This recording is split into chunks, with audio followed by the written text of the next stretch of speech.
Hey, how's it going, everyone? My name is Derek Afasi. I'm the owner of Afasi Financial Group and RetireSharp.com. Today's topic I want to discuss with you in depth how to avoid the biggest retirement mistakes. And first off, unveil what some of the biggest retirement mistakes are, show you what individuals typically do, how they fall victim to them, and then how they could avoid those mistakes, how they could make sure that they're covering their bases the correct way so that they have pure retirement confidence going forward, whether that is during your accumulation phase, where you might be 5, 10, 15, 20 years out from retirement. How do you make sure that that is segmented successfully, or, even further, when you're, only a couple years out from retirement or currently retired, how do you stay retired forever? So I'm going to break down each big mistake, and there's multiple mistakes out there, but I want to, and a lot of these mistakes actually work in tandem. So I want to try to expose some of these mistakes. Hopefully you're not doing these mistakes and you're able to fix it in time, to make sure that you can also, live that healthy, retirement lifestyle, and make sure that you're just super confident in retirement, because you do have those different areas covered and you're understanding the pros and cons of each situation. So the very first mistake I want to tackle is running out of money. And a lot of individuals don't realize, how this occurs, and all of a sudden they're looking at their account right when they retire, and a couple of years go by, and all of a sudden they look back at their account and they go, "Oh my gosh, I'm gonna run out of money in the next couple of years. What went wrong?" And in order to truly understand this, you have to realize what happened with retirement planning, what happened with employer-sponsored retirement accounts, and then what is the risk for typical individuals as they're getting closer to retirement, or they're currently in retirement. Why is this such a problem now of running out of money? And back in the day, an individual still are offered these types of plans. An individual would work for a company and they would give X amount of years of service. So, 20, 30 years worth of service. And they were offered something through their employer known as a defined benefit plan, also known as a pension plan. So I give the example a lot. I say my grandfather was an elevator mechanic for the city of New York. He was offered a pension plan. He started working for them in his late 20s, and they said, okay, if you give 30 years worth of service, by the time you're age 55 in his case, you've given 30 years worth of service, we will give you a set retirement income stream as a thank you for working for this company, an incentive to stay loyal to us. Make sure that you're working hard, and therefore we'll make sure that your retirement is set up for you so you don't have to try to invest your dollars on the back end. So life used to be a lot more simple. Individuals would work those 20, 30, 40 years in some cases, and then understand that they're having a set retirement dollars, just like Social Security income. There would be money left for them every single month that would get paid to them, that they didn't have to work, so that when he retired, he's able to receive his pension income, able to receive Social Security income if he was age 62, and hopefully those two combinations of income would be able to suffice what him and my grandmother's expenses were. Well, unfortunately, there was a shift that took place. You had the branch of the government was created known as ERISA in 1974, and later on came about 401k related plans, the implementation of 401k related plans in 1978. This is important because rather than that defined benefit plan where an individual would go to work, that company would define exactly what that benefit was going to be. When this ERISA Act was created, and then you had the implementation of 401k plans, it now took that risk from the employer, from the entity, and threw it onto the employee. So now, rather than a defined benefit plan, you have these plans known as defined contribution plans, which says, okay, you're going to be working for this company. We might incentivize you to start planning, start putting money aside for retirement, known as a company match, but ultimately it's all on you. If you're making $100,000 in a given year, and you decide to put 10% of your salary into your 401k plan, your 401k is going to grow by the contributions going into that bucket, and however well you chose those different options, your different investment options related to that 401k, and whether that received a rate of return would make this bucket increase. If, let's say, you added contributions that year and the rate of return was negative, well, you might have a decrease in that bucket regardless of how many years you've been contributing to it.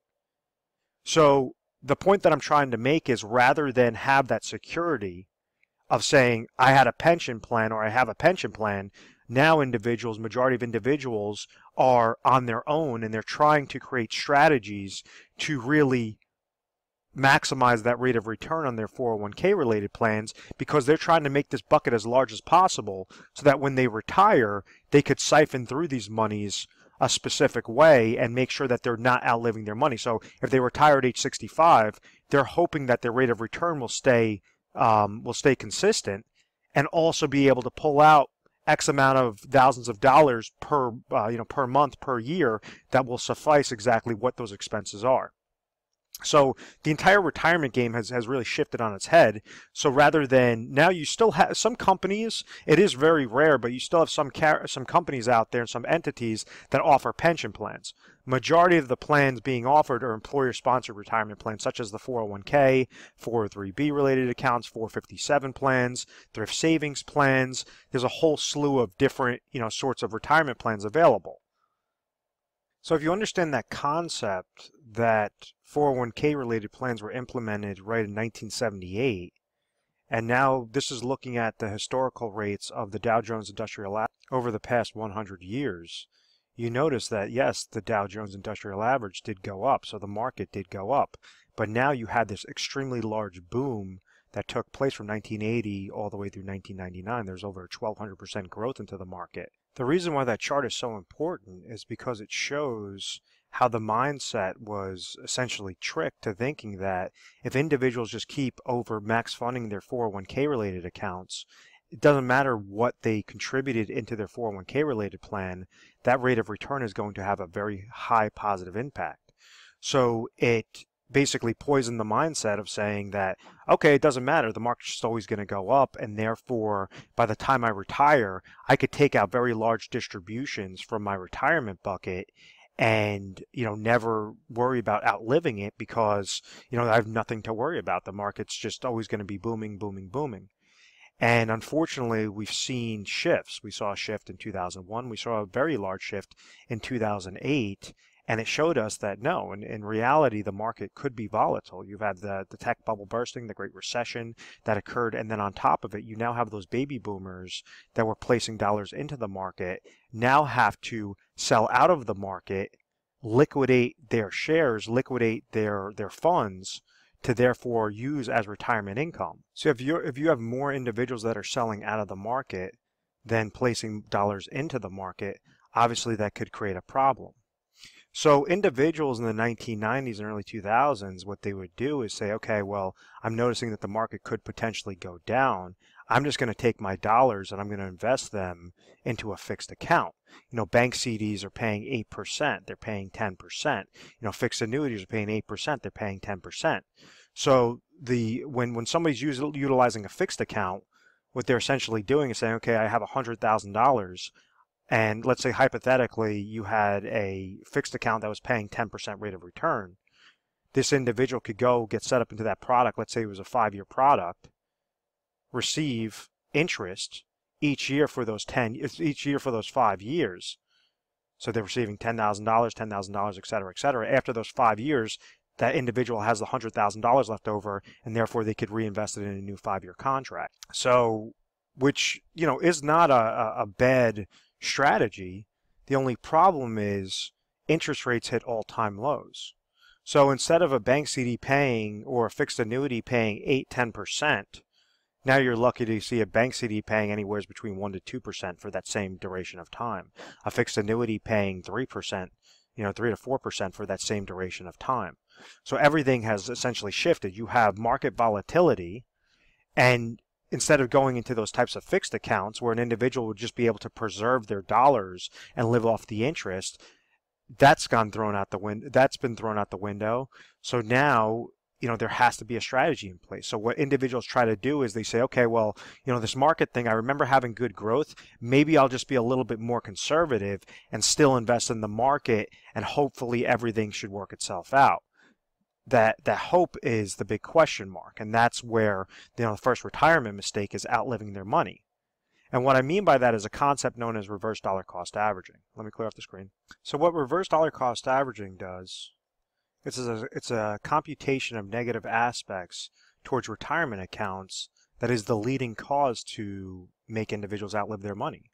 So if you take that example where an individual was investing their dollars in their 401k plan, and let's say they retire and they're 65 years old and they decide, okay, I want to start pulling monies from these accounts. Well, what do we understand are the negatives with those types of investment related accounts, whether this is a 401k or an IRA? It all comes down to that rate of return and other things, which are, if you think of this like the term of a bucket, there's little holes poked in the bottom of this bucket, and those little holes are known as fees. So like as an example, you have with an individual like 401k, you have 401k related fees, and typically 401ks have mutual funds in them with very expensive mutual fund related fees. Those are obviously two negatives. Those are the fees coming out of the bucket. Those are the little holes. When we add on a downward market loss like 2001, like 2008, that's going to further compound. That's equivalent to slicing this bucket. Then when you try to pull out income from this account, that's going to be a fourth negative. Then you have to incorporate inflation, because individuals in retirement, some of their expenses are going to be fixed expenses. Other expenses are going to be inflationary expenses, meaning the cost of goods and services are going to be increasing to the pace of inflation. So therefore, it forces individuals to increase that income during retirement, and therefore it's further compounding that negative against the account. So a really quick example, and this is just a hypothetical example on this, just for really easy math. Let's just say if you had 401k related fees of 1% and mutual fund related fees of 1%, and you had a downward market loss of 10%, and this individual took out income. Let's say that this person had, $1 million in their 401k related account. And let's say that the 401k related fee was $10,000, the mutual fund related fees were another $10,000, and they got hit with a 10% loss, which is a $100,000 loss. And let's say this person needed $50,000 of income to live off of for that year, and we're not even going to incorporate inflation. What exactly happened to this bucket? Well, from day one, from the beginning of the year, they walked into the year with $1 million. They walked out of the year with minus $170,000. So then their new account value would be looking at $830,000. That's a large problem, because the next year, even if they gain 10% rate of return, or even if they gain that 10% rate of return on their overall value, that 10% rate of return is not $100,000 anymore. That 10% rate of return is $83,000. So this reverse dollar cost averaging is that compound interest regarding the negatives. So how exactly do you get a chokehold on those negatives? How do you reduce those fees? How do you reduce that downward market losses? How do you make sure that when you're receiving income, you're leveraging your components the correct way? You're leveraging your assets and accounts and income sources the correct way for pure retirement confidence. And the number one thing is you have to be mindful of this. You can't just leave your money to chance and say, oh, I'm going to shoot from the hip and hopefully everything will work itself out. Because this is why time and time again, individuals are outliving their retirement dollars, or on the opposite side, they don't have that much money in retirement. So they have to rely on Social Security income, or they have to work well into their 70s just to be able to make sure that they could have enough income before they pass away. And that's not living. That's just a guess. That's a hope that everything's going to work itself out, and unfortunately the numbers are not in favor of individuals not utilizing a strategy. A big problem with employer-sponsored retirement accounts such as the 401k, 403b, TSP is when I'm talking about the contributions, obviously that's controlled. This rate of return is all determined by what those funds that you choose, how well they perform. So when you have those employer-sponsored retirement plans, you typically are going to have options between 5 to 25, funding options to choose from. So think of them as eggs in your basket. When individuals take money from their employer-sponsored retirement plans and they roll them over into IRAs, individual retirement accounts, they could go and now have, 3,000 different combinations, 3,000 different eggs to choose from, so that they can more cherry pick into something more customizable, depend upon their need, depend upon what their risk tolerance is, what their income goal is, and try to set that out the right way.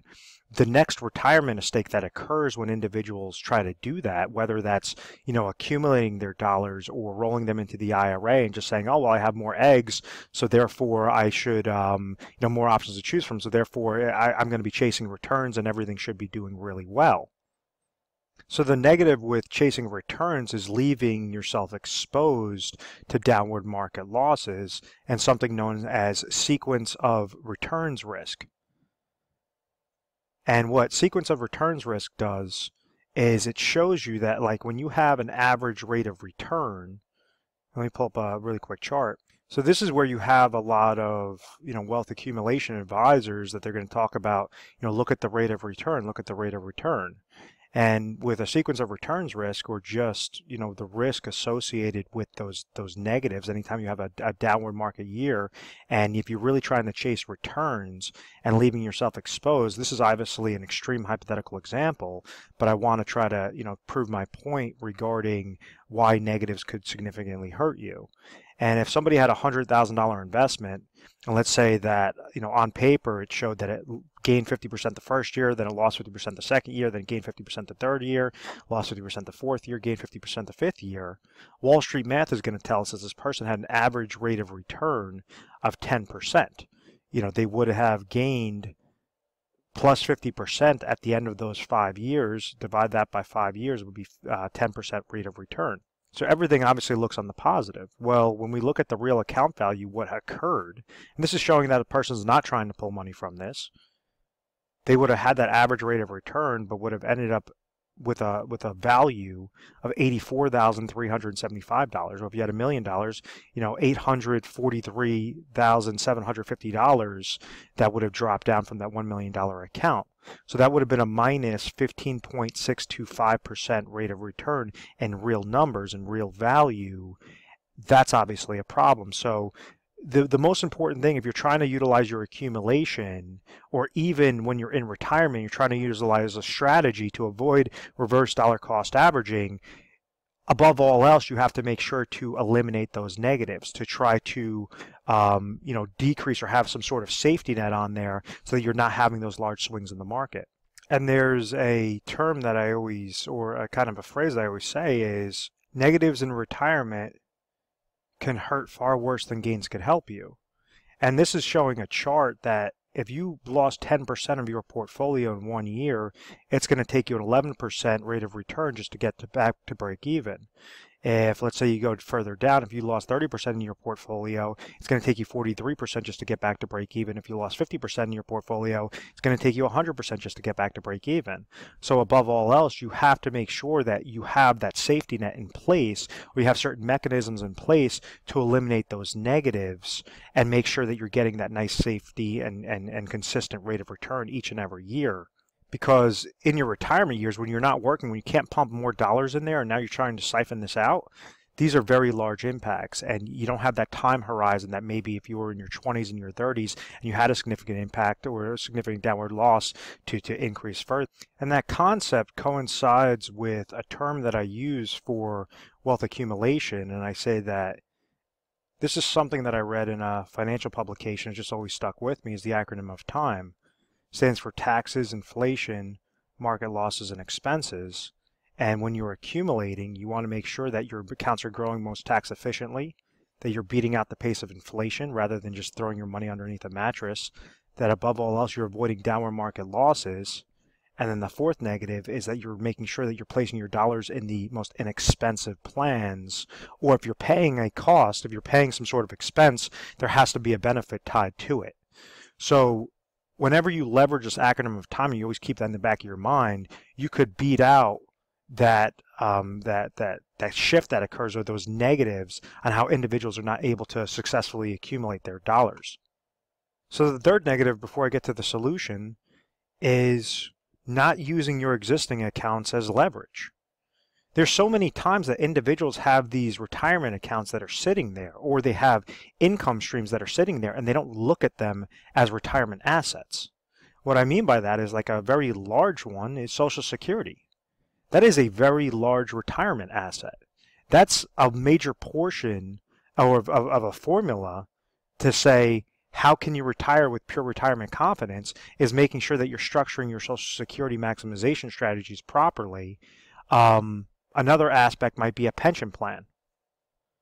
Pension income is obviously income that, rather than increase your expenses and say, okay, I want to take this extra trip when I retire and travel and all this other stuff, if your expenses do not allow and your expenses are at X and your Social Security and pension income just barely beat out those expenses, well, you have to put yourself on a budget. You can't go and say, oh, well, I worked my tail off all my life, and now I want to enjoy it, and now I just want to burn through all my money. And if you don't have that disciplined mindset, you're never going to be able to properly retire. You're going to fall victim to those large retirement mistakes. And it all comes down to, the culmination of this entire video comes down to not having a plan and just hoping everything will work out. Trusting an advisor because, he's trying to speak in this technical financial jargon and just, talk over you. That's not the correct way to do it, because there's many people out there that have many financial advisors, and unfortunately, they're not even beating out what a simple index like an S&P 500 index or Dow Jones Industrial Average index is doing. So there has to be an actual strategy in place, and you have to make sure that you're segmenting your dollars towards specific lanes. A really easy strategy. Obviously, we go into very technical strategies whenever you call over to our agency or you set up an appointment. It's going to be more specific to your individual situation. But a very basic strategy that you guys could use from just watching this video is make sure that you're segmenting your dollars to 3 main goals. Goal number 1 is you have ample amount of income sources. Goal number 2, you have ample amount of emergency funds. Goal number 3, you have inflationary protection, or strategy for inflationary protection. We want to make sure that we're leveraging the existing assets properly. So let's say if an individual is currently age 60 and they're going to retire at age 65, and they have a specific need in mind. They're saying at age 65, I need $50,000 of income in retirement to cover my expenses. So the first most important aspect is that need. Rather than take a guess, there's different things out there. You could look at budgeting sheets online. You could give us our agency a call. We could send you over budgeting sheets. But it's all about breaking this down to the decimal point on what are going to be those retirement expenses. So that brings us to step 1, income sources. Remember, we want to leverage what you already have so that you could leave as much money in your pocket, less worry in your pocket at the end of the day. So let's say if this person receives Social Security income, has a small pension, and then they have nothing else. They have basically, we'll say that they have a 401k related plan of $500,000. How exactly can we make sure that these 3 bases are covered? Well, the first thing, let's say that Social Security income is coming to them at $30,000. They hit age 65, Social Security income will be $30,000. Pension income, let's say they have a small pension of another $10,000. What that goes and tells us is that out of their overall picture, and they have obviously a 401k account that's sitting at $500,000. What that goes and tells us is obviously these 2 income sources are giving them $40,000, but they have a $50,000 need, and therefore there's a $10,000 gap. So this is where they could leverage their 401k account, roll that over into a specifically designed IRA account, and this first portion, for the income, we would place it into a safe income product, would be an IRA annuity. If they're currently age 65 and they have 5 years worth of deferral, what we would find them is the best mathematical annuity for that individual, dependent upon his state, age 60, looking to trigger lifetime income from an annuity at age 65. So let's say out of this $500,000, it's going to cost this person $100,000 to roll into an IRA annuity utilizing an income rider that will produce them $10,000 every single year. So out of this $500,000, after after IRA number 1, this person now has $400,000 left over in their 401k account, which now brings us down to step 2. Step 2 is emergency funds. Rule of thumb is that an individual should have in between 6 to 12 months of emergency funds available to them at all times in case of a healthcare related expense, in case of some sort of emergency that could occur, even if something they want to take a trip to visit family or whatever that is, a death in the family, some sort of oh my gosh moment that occurs. So if this person has $50,000 of income or of expenses per year, we want to leave about $50,000 into some sort of liquid cash. So maybe that means out of this $400,000, they take $50,000 and they place that into a money market IRA.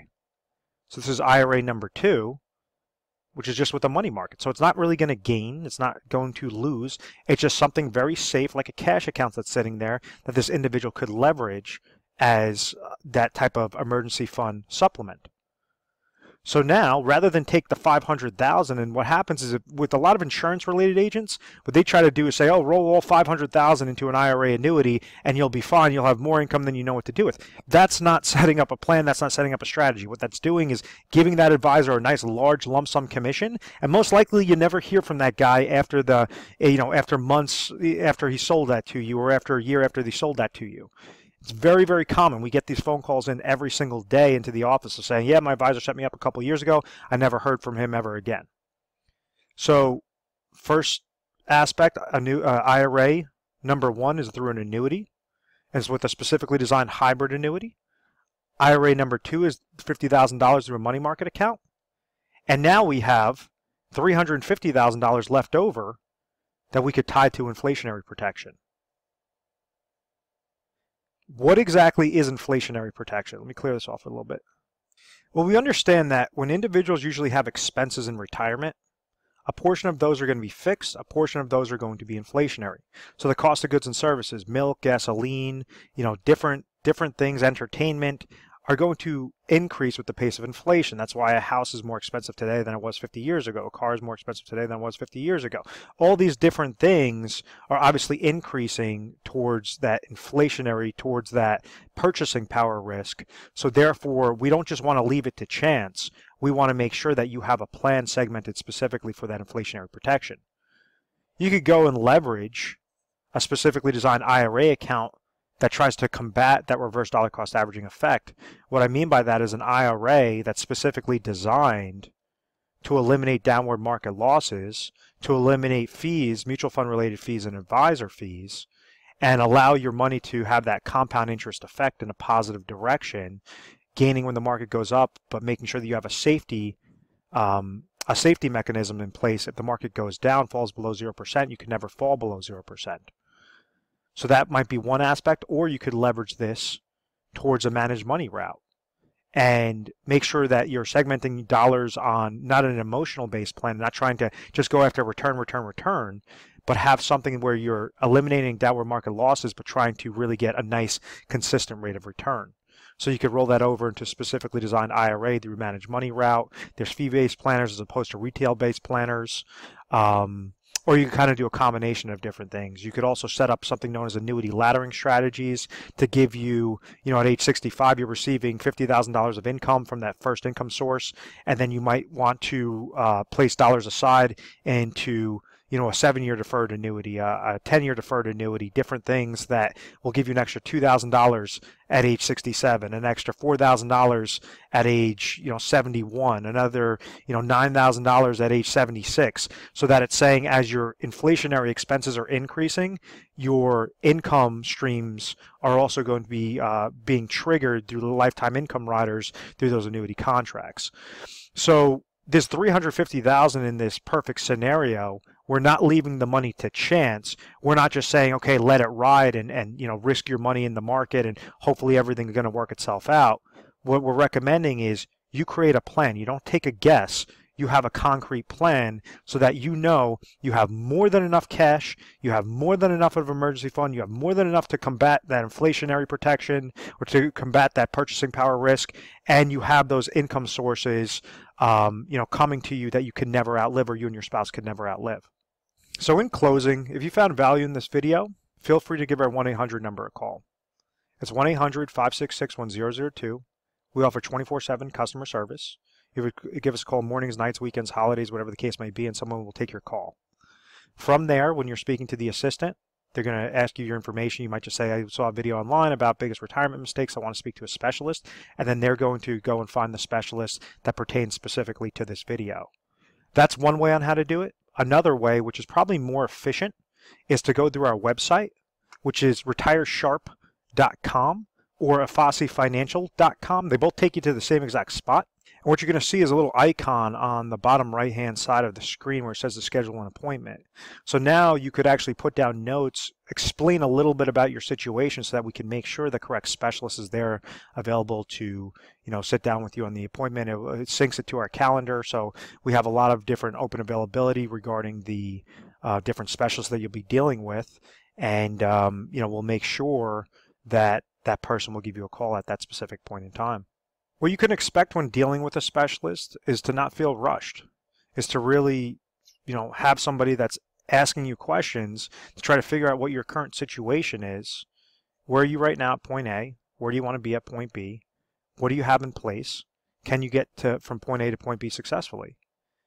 Sometimes you can, and we would just say, hey, as a further confirmation, congratulations, you're all set, everything looks perfect. Other times it might just be slight tweaks that you have to make in order to have that slight tweak will have a very large impact and a very large impact on that overall success.